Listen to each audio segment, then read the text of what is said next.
ان کی عزت بھی کر رہی ہے اور بیواؤں کو وقار بھی دے رہی ہے، کیونکہ یہ وہ زمانہ تھا، یہ وہ دور تھا کہ جب کسی کا شوہر مر جاتا یا کسی کا شوہر اسے طلاق دیتا نا تو اس عورت کو بڑی عجیب نظر سے دیکھا جاتا، اس عورت کی معاشرے میں کوئی وقت نہیں ہوتی، لیکن میرے مصطفیٰ نے بیوہ سے نکاح کر کے بیوہ کے مقام کو بڑھا دیا، اور ایک دو نہیں بلکہ اگر آپ سیرت پڑھیں گے تو میرے نبی نے 12 نکاح فرمائے یا 11 نکاح فرمائے، جس میں سے صرف ایک کنواری سیدہ عائشہ صدیقہ ہے، اس کے علاوہ ساری بیویاں یا تو بیوہ ہے یا مطلقہ ہے۔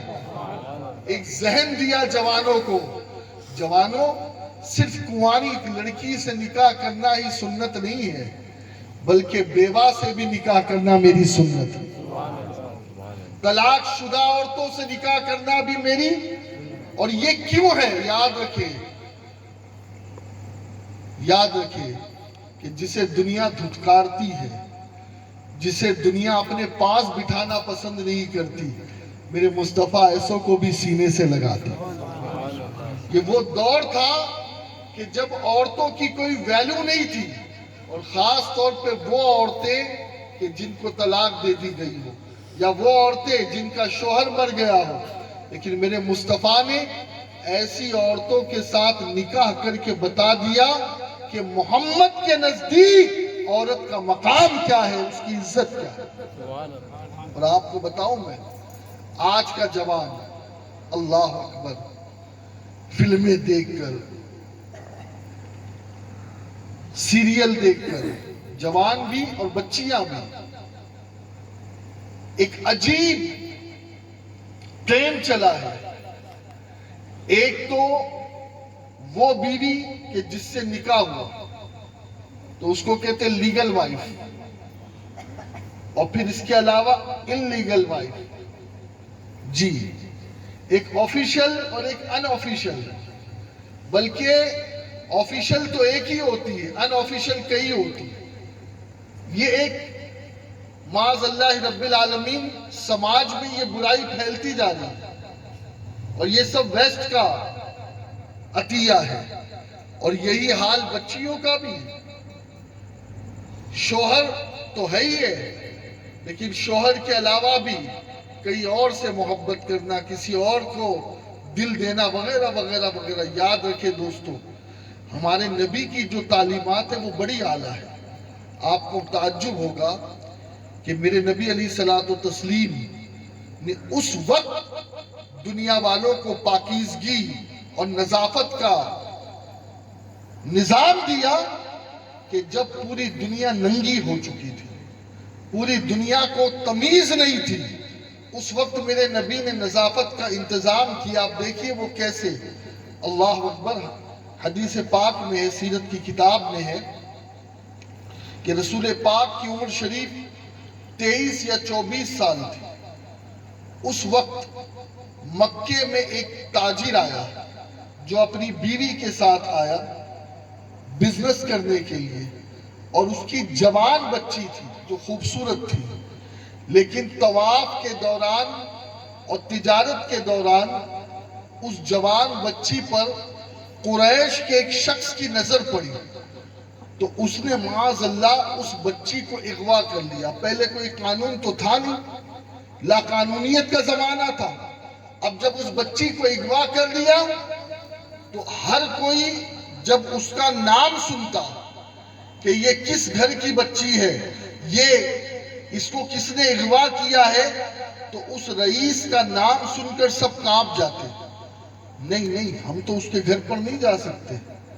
اب آپ دیکھیں کہ مصطفیٰ کریم صلی اللہ علیہ وسلم طواف کر رہے ہیں، اور یہ ماں باپ خانہ کعبہ کے سامنے گڑ گڑا رہے ہیں، مولا ہم تیرے پاک شہر میں آئے، تیرے پاک گھر پر آئے، اے اللہ اگر یہاں بھی ہماری نہیں سنی گئی تو کہاں سنی جائے گی؟ اے اللہ ہمیں انصاف چاہیے، ہمیں ہماری بچی چاہیے، اس کی عزت کی حفاظت چاہیے۔ اللہ اکبر، میرے رسول طواف کرتے کرتے ان دونوں کا رونا اس قدر دل کو لرزہ دینے والا تھا کہ مصطفیٰ کریم جوانی، نبی کی جوانی دیکھے۔ میرے آقا ان کے پاس گئے، کہا تم کیوں رو رہے ہو؟ تمہارے رونے کی وجہ کیا ہے؟ تو ان دونوں نے پورا ماجرا پیش کیا کہ ہم تجارت کے لیے آئے تھے مکے میں، اور اس طریقے سے مکے کے فلاں رئیس نے ہماری بچی کا اپہرن کر لیا، کڈنیپ کر لیا، اور وہ واپس نہیں کر رہا۔ میرے نبی نے اسی وقت کعبے کی دیوار کے سائے میں آواز دی، اے مکے کے رہنے والے جوانوں، کیا کوئی ہے جو آج محمد کا ساتھ دے، محمد کا تعاون کرے؟ اس لیے کہ محمد اب مکے کی زمین پر ایک ایسی جماعت بنانے جا رہا ہے، ایک ایسا گروپ بنانے جا رہا ہے، ایک ایسی گینگ بنانے جا رہا ہے کہ جس گینگ کا مقصد، جس جماعت کا مقصد، جس گروپ کا مقصد لوگوں کو انصاف دلانا ہوگا، لوگوں کو انصاف دلانا ہوگا۔ اس وقت ایمان، آقا علیہ السلام نے نبوت کا اعلان تو 40 سال کی عمر میں کیا، ابھی تو نبوت کا اعلان کئی کرسچن، کئی یہودی، کئی مشرکین کھڑے ہو گئے۔ میرے نبی نے ان سارے جوانوں کو جمع کیا، اور پھر میرے آقا علیہ السلام اس رئیس کے گھر پر گئے، دروازے پہ دستک دی، کہا کون؟ کہا محمد۔ کہا کیوں آئے ہو؟ کہا تم نے جس بچی کو اپنے گھر میں قید کر رکھا ہے، ابھی کے ابھی اس بچی کو واپس کرو۔ اللہ اکبر! میرے نبی کی آواز میں اللہ نے وہ رعب ڈال رکھا تھا کہ وہ کانپنے لگا، اور فوراً اس بچی کو آ کر کے اس نے حوالے کر دیا، اور میرے نبی نے اس وقت اعلان کیا کہ اے لوگوں، آج تک جس نے جو ظلم کیا وہ کیا، لیکن اب محمد نے ایسی جماعت بنا لی ہے کہ آج کے بعد کسی کی بہو بیٹی پر کوئی غلط نظر نہیں ڈال سکے گا۔ نوجوانوں، ہم جس نبی کا کلمہ پڑھتے ہیں، ہمارے نبی کی تعلیم تو یہ ہے کہ ہمارے نبی نے غیروں کی بچیوں کی بھی عزت کی حفاظت کی، غیروں کی بچیوں کی بھی آبروؤں کی حفاظت کی۔ اور آج ہمارے جوانوں کا حال کیا ہے؟ ہمارے جوانوں کی کیفیت کیا ہے؟ اللہ اکبر! جس پر نظر پڑتی ہے وہ پاپ کی نظر پڑتی ہے، بری نظر پڑتی ہے۔ خدا کے لیے اپنی نگاہوں کی حفاظت کرے۔ پہلی نظر جو اچانک پڑ جائے اسے معاف کیا گیا ہے، لیکن جب دوسری نظر کوئی بندہ جان بوجھ کر ڈالتا ہے تو اس نظر پر بھی پکڑ ہوتی ہے۔ میں آپ کو بتاؤں، آج سے کم و بیش 15 یا 20 سال پرانی بات ہے، یہ بڑے بڑے نیوز پیپر میں چھپی ہے۔ باسنی میں رہنے والا ایک جوان تھا جو بمبئی میں تجارت کیا کرتا تھا۔ وہ ٹرین سے بمبئی کے جا رہا تھا، اس نے دیکھا کہ 2 جوان بچیاں ہیں جو ناگور سے گاڑی میں بیٹھی، ٹرین میں بیٹھی۔ وہ گیا، اس نے کہا آپ کے پاس ٹکٹ؟ تو ان بچیوں نے کہا نہیں ہمارے پاس ٹکٹ تو نہیں ہے، بس یوں ہی ہم آ گئے ہیں۔ اس جوان نے اپنی فیملی کے ساتھ ان بچیوں کو سلایا، خود وہ باہر بیٹھا رہا۔ جب بمبئی آیا، اسٹیشن آیا، تو ان بچیوں سے کہا کہ آپ لوگ کہاں جائیں گے؟ تو ان بچیوں نے کہا وہ کوئی لینے آئے گا، لیکن کافی دیر اس نے انتظار کیا، کوئی لینے نہیں آیا۔ وہ سمجھ گیا کہ یہ بچیوں کا معاملہ کچھ دوسرا ہے، یہاں تک کہ وہ ان 2 بچیوں کو، جوان بچیوں کو، جو ایک خاص کمیونٹی سے تعلق رکھتی تھی، میں کسی وجہ سے اس کا نام نہیں لے رہا، وہ گئے اور اس نے اپنے گھر میں رکھا۔ چونکہ وہ بچیاں گوشت نہیں کھاتی تھی، پیاز اور لہسن نہیں کھاتی تھی، اس نے کہا جب تک کہ ان کے رشتہ دار نہیں مل جاتے یہ بچی ہمارے گھر میں کھائے گی۔ اپنی بیوی کو تاکید کی اس نے، یہ بچی ہمارے گھر میں رہے گی، اور گھر میں جب تک یہ بچیاں ہیں تو خبردار کوئی نان ویج آئٹم نہ بنے، پیاز اور لہسن کا استعمال نہ ہو۔ اللہ اکبر کبیرہ! یہاں تک کہ 1 ہفتہ گزر گیا، اور 1 ہفتے گزرنے کے بعد ان کے کمیونٹی کے کسی آشرم میں اس نے رابطہ قائم کیا اور پھر اس آشرم کے ذریعے سے پتا چلا کہ ہاں راجستھان کے فلاں علاقے کی 2 بچیاں 1 ہفتے سے غائب ہے. اللہ اکبر کبیرہ.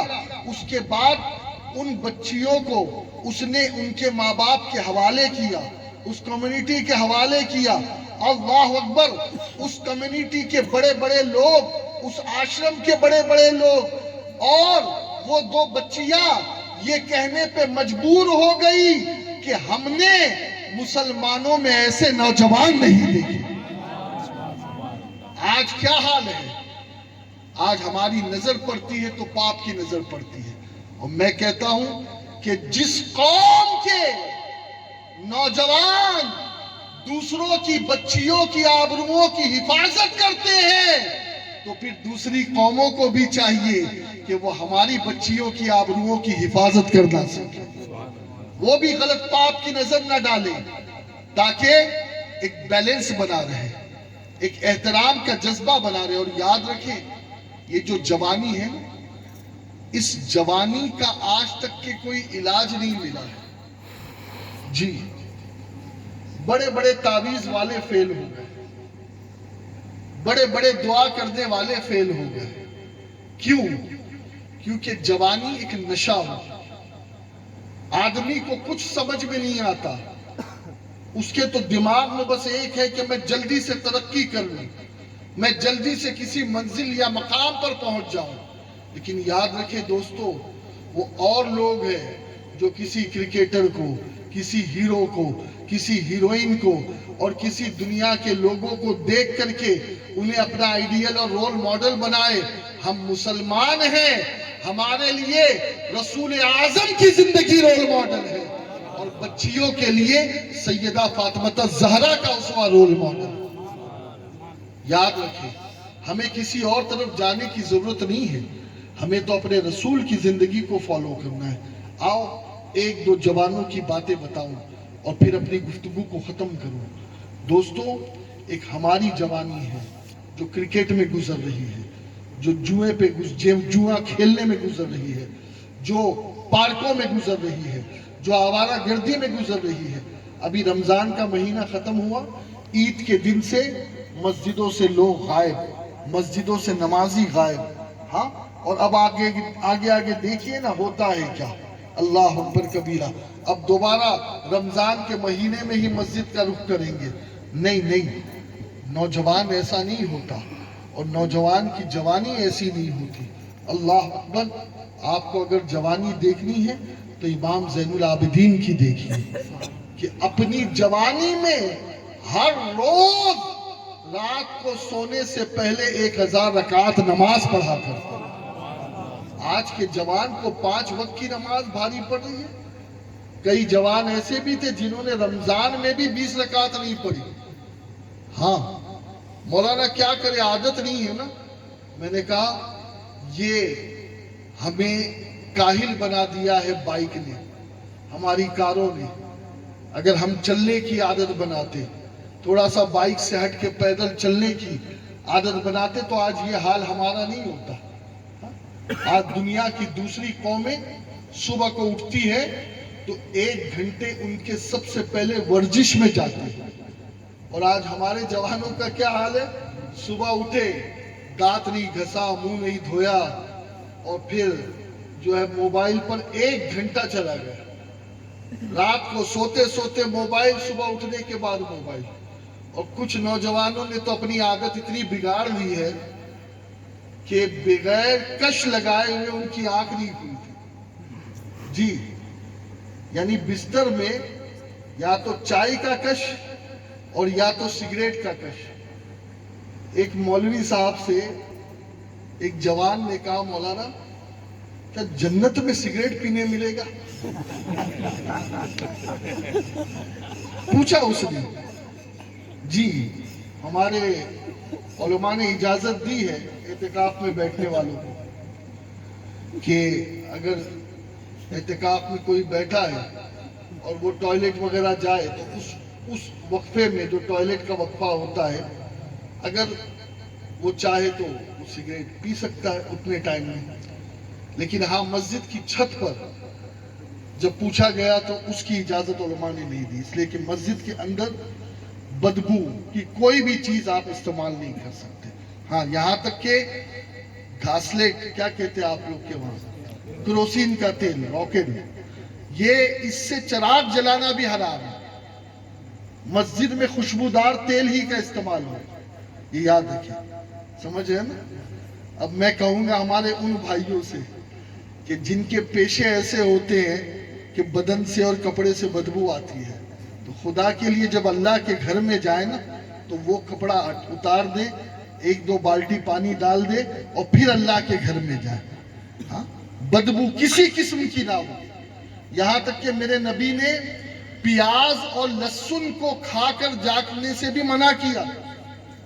پیاز اور لہسن کھا کر مسجد میں جانے کی اجازت میرے نبی نے نہیں دی. کیوں؟ کیونکہ وہ جو بدبو آتی ہے پیاز اور لہسن کھانے کے بعد، اگر کسی نے مسواک نہیں کیا تو مسجد میں جانے کی اجازت نہیں ہے. خیر بدبو سے بچانا. تو وہ جوان پوچھنے لگا، حضرت کیا جنت میں بھئی جنت میں ہر چیز ملے گی، جو چاہو گے ملے گی، تو سگریٹ ملے گی؟ تو مولانا صاحب نے کہا ضرور ملے گی، کیوں نہیں ملے گی؟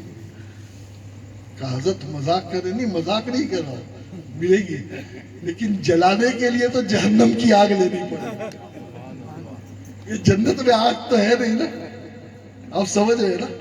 وہاں بھی جہنم میں جانا پڑے گا، یہ جلانا ہے سگریٹ. استغفر اللہ استغفر اللہ. یہ ایک بات تھی جو میں بتا. یہ آج نوجوان اتنا بگڑ چکا ہے، سگریٹ اس کی زندگی بن چکی ہے، بیڑی اس کی زندگی بن چکی ہے. اللہ اکبر. مدینے پاک میں جاتے ہیں تو سگریٹ پی رہے ہیں. بلکہ اللہ معاف کرے، اللہ معاف کرے، چونکہ میرا تعلق بمبئی سے ہے تو کبھی کبھی ایسا ہوتا ہے کہ ہماری بلڈنگ کی لفٹ کام کرنا چھوڑ دیتی ہے رات کو. کبھی کبھی لیٹ جاؤ تو لفٹ بند ہوتی ہے، تو ہم دیکھتے ہیں کہ جوان لڑکیاں سیڑھی پر بیٹھ کر سگریٹ پی رہی ہیں. کالجز کی لڑکیاں سگریٹ پی رہی ہیں. آپ دیکھیں جوان کہاں جا رہے ہیں. ان کی جوانی خواہشات کے تابع ہو چکی ہے. اور ایک جوان وہ بھی تھے کہ جنہیں پوری دنیا حضرت عبداللہ کلبی کے نام سے یاد کرتی ہے. کون ہے یہ عبداللہ کلبی؟ یہ عبداللہ کلبی وہ ہے کہ جب رسول اللہ کے نواسے سید الشہداء، سید شباب جنت حضرت امام حسین علی مقام علی جدہ علیہ السلام کربلا کے میدان میں پہنچے تو کربلا کے گاؤں کے قریب ہی ایک گاؤں میں ایک بوڑھی رہتی تھی، اور اس کے بیٹے کو نکاح کر کے صرف 17 دن ہوئے تھے. کتنے دن؟ 17 دن. ماں رو رہی ہے. بیٹا تڑپ گیا، اپنے ماں کے قدموں کو پکڑ کر بیٹھ گیا. امی کیا غلطی ہو گئی مجھ سے کہ تو رو رہی؟ بیٹا تجھ سے کوئی غلطی نہیں. ماں کیا بہو نے کوئی تیری بارگاہ میں بے ادبی کی؟ میں ابھی اسے طلاق دیتا ہوں، ابھی میں اسے سبق سکھاتا ہوں. کہ نہیں بیٹا بہو کا بھی کوئی قصور نہیں. پھر ماں تیرے رونے کی وجہ کیا؟ کہتی ہے ماں بس اس لیے رو رہی ہوں کہ اللہ نے ایک ہی بیٹا دیا، ایک اور بیٹا ہوتا تو کیا ہی اچھا ہوتا. ماں وہ ایسا کیا کام ہے جو تیرا دوسرا بیٹا کر سکتا ہے اور یہ بیٹا نہیں کر سکتا؟ کہ بیٹا رہنے دے، دوسرا بیٹا ہوتا تو میں یہ بات بتاتی. کہا نہیں ماں تجھے میری قسم، تجھے بتانا پڑے گا، تجھے رب کی قسم، میری قسم. اسلام میں ان قسموں کا کوئی، اللہ کے علاوہ کوئی قسم اسلام میں روا ہے ہی نہیں. ٹھیک ہے نا؟ کہا اللہ کی قسم ماں مجھے بتا دے، اس لیے کہ میں سب کچھ دیکھ سکتا ہوں، تیرے آنسو نہیں دیکھ سکتا، تیرا رونا نہیں دیکھ سکتا. ماں نے کہا بیٹا اگر تو نے اتنی بڑی بات کہہ دی ہے تو اب میں تجھے بتاؤں کہ میں کیوں دوسرے بیٹے کی خواہش کر رہی ہوں. اس وقت جس نبی کا تو کلمہ پڑھتا ہے، جس نبی کا میں کلمہ پڑھتی ہوں، اس نبی کے نواسے کو کربلا میں یزیدیوں نے گھیر لیا. اور قتل کے در پہ ہیں، کوئی ان کے ساتھ مددگار نہیں۔ بیٹا رونے کی وجہ صرف اتنی ہے کہ آج اگر میرے پاس کوئی بیٹا ہوتا تو میں اسے امام حسین کے نام پر قربان کر دیتا۔ ماں نے کہا، بیٹے نے کہا، امی بس اتنی سی بات ہے، بس اتنی سی بات ہے؟ امی تیرے آنسو پہنچ، وہ بیٹا نہیں تو کیا ہوا، میں تو ہوں تیرا بیٹا، میں جانے کے لیے تیار ہوں۔ بیٹا ابھی تیری 17 دن کا نکاح ہوا ہے۔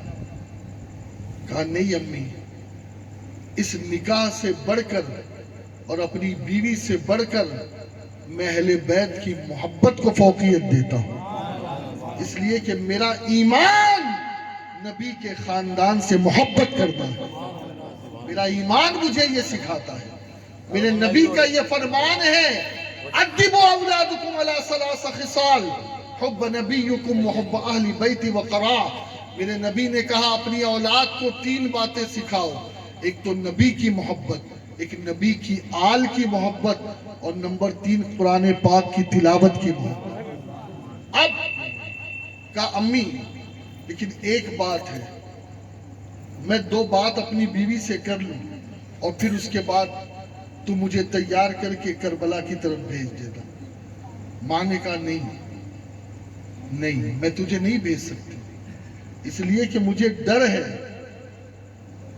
کہ یہ عورت کہیں تجھے اس عظیم سعادت سے محروم نہ کر دے، بیوی کی محبت کہیں تجھ پر غالب نہ آ جائے، بیوی کا پیار کہیں تجھے اللہ کی راہ سے روک نہ دے، رسول اللہ کے شہزادے کی مدد سے روک نہ دے۔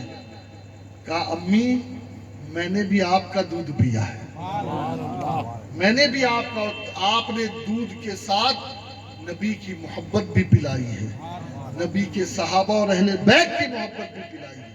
اب گئے اپنی بیوی کے پاس، کہا بیوی میں جانتا ہوں کہ ابھی نئی شادی ہوئی ہے، تیری خواہشات، تیری آرزویں، تجھے گھر بسانا ہے، تجھے سنسار چلانا ہے، بڑی امید و آرزوؤں کے ساتھ تیرے ماں باپ نے مجھے دلہن بنا کے تجھے پیش کیا ہے، لیکن میری بیوی آج ایک ایسا مرحلہ ہے کہ ایک طرف تو ہے اور ایک طرف جنت کی حوریں استقبال کر رہی ہے، ایک طرف تو ہے، دوسری طرف رسول اللہ صلی اللہ علیہ وسلم کے گھر والوں کی مدد ہے، تو ہی بتا میں کیا کروں۔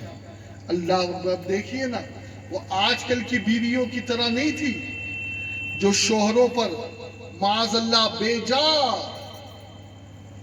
جو ہے وہ مطالبات کرے، شوہروں کا جینا حرام کر دے، شوہروں کو زندگی ان کی جو ہے وہ بالکل، بلکہ میں آپ کو کیا بتاؤں، بعض جگہ تو یہ بھی کیسز ملے ہیں کہ آدمیوں نے خودکشی کی ہے اور سبب کیا بنا ہے، بیویوں کی تانے، یعنی بیویاں اتنے تانے رہے، وہ فلاں نے تو اس کو 10 تولہ دیا، آپ نے تو 2 تولے میں ہی مجھے سلٹا دیا، اس قسم کی باتیں کرتی ہے، اپنے شوہر کو نیچا دکھاتی ہے، جبکہ ہونا یہ چاہیے کہ اگر شوہر غریب بھی ہے تب بھی اپنے شوہر کو سرتاج بنا کر رکھنا چاہیے۔ جو اصل بیویاں ہوتی ہیں، جو اچھی بیویاں، جو اچھے گھرانے والی ہوتی ہے، وہ یہی ہوتی ہے۔